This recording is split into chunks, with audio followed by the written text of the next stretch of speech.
ଯେତେ ତମେ ଲୋକଙ୍କୁ ଠକିବ ଆମେ ସେତେ ଲୋକଙ୍କୁ ସତର୍କ କରିବୁ। ଜମାରୁ ତମ ଠକାମିରେ ଆମେ ଲୋକଙ୍କୁ ଫସେଇ ଦେବୁ। ଆପଣ ଭାବୁଥିବେ ଏ ଭିଡ଼ିଓ କାହିଁକି ମୁଁ ଏମିତି କଲି।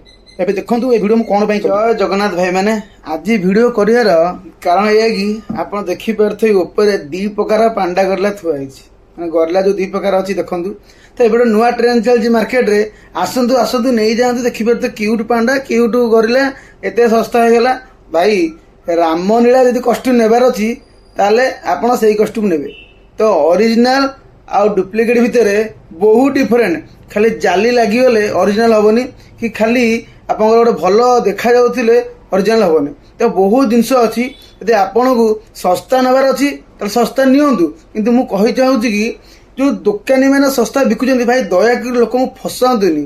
ଦୁଇ ପଇସା ଲାଭ ଚକ୍କରରେ ଆପଣ ଲୋକଙ୍କୁ ହଇରାଣ କରନ୍ତୁନି। ତ ଭାଇ ବୁଝେଇକି ଛାଡ଼ନ୍ତୁ, ଆକ୍ଚୁଆଲ ଅରିଜିନାଲ ଦିଅନ୍ତୁ।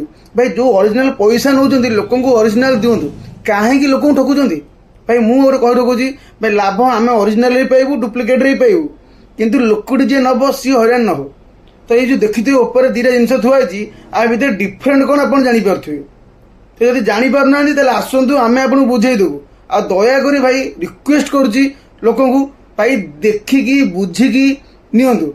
ଚାରି ଜାଗା ବୁଝନ୍ତୁ, ଚାରି ଜାଗା ଦେଖନ୍ତୁ, ତାପରେ ନିଅନ୍ତୁ। ଭାଇ ଦୟାକରି ଶସ୍ତା ଚକ୍କରରେ ଫସନ୍ତୁ ନାହିଁ। ଗାଡ଼ିର ଚକା ଖରାପ ହେଲେ ଆପଣ 100 ଥର ଚକା ଚେଞ୍ଜ କରିପାରିବେ, କିନ୍ତୁ ଗାଡ଼ିର ଇଞ୍ଜିନ୍ ଖରାପ ହେଲେ ଆପଣ କେବେ ଚେଞ୍ଜ କରିପାରିବେନି। ତ ଦୟାକରି ଭାଇ ଦେଖି ଚାହିଁକି ନିଅନ୍ତୁ। ଟାଇମ୍ ଏବେ ବି ଅଛି, ସତର୍କ ରୁହନ୍ତୁ, ଦେଖିକି ନିଅନ୍ତୁ। ଆଉ ଲୋକ ବି ଏତେ ବୋକା ନାହାନ୍ତି, ଆଉ ଠକି ପାରିବେନି। ଦୋକାନୀ ଭାଇମାନେ ଯେଉଁମାନେ ଠକୁଛନ୍ତି ତାଙ୍କୁ ଗୋଟିଏ ରିକ୍ୱେଷ୍ଟ, ଆଉ ଆପଣ ଚାହିଁଲେ ବି ଆମେ ଠକେଇ ଦେବୁନି। ଜୟ ଜଗନ୍ନାଥ। ପୁଣି ଦେଖା ହେବ ନୂଆ ଭିଡ଼ିଓରେ। ଏମିତି ସବୁବେଳେ ଆପଣଙ୍କ ପାଇଁ ଆମେ ଆପଣଙ୍କୁ ସତର୍କ କରି ଆସିବୁ। ଦୁନିଆଠୁ ଲୋକ ଦେଖନ୍ତୁ, ତାପରେ ଜିନିଷ କିଣନ୍ତୁ। ଜୟ ଜଗନ୍ନାଥ।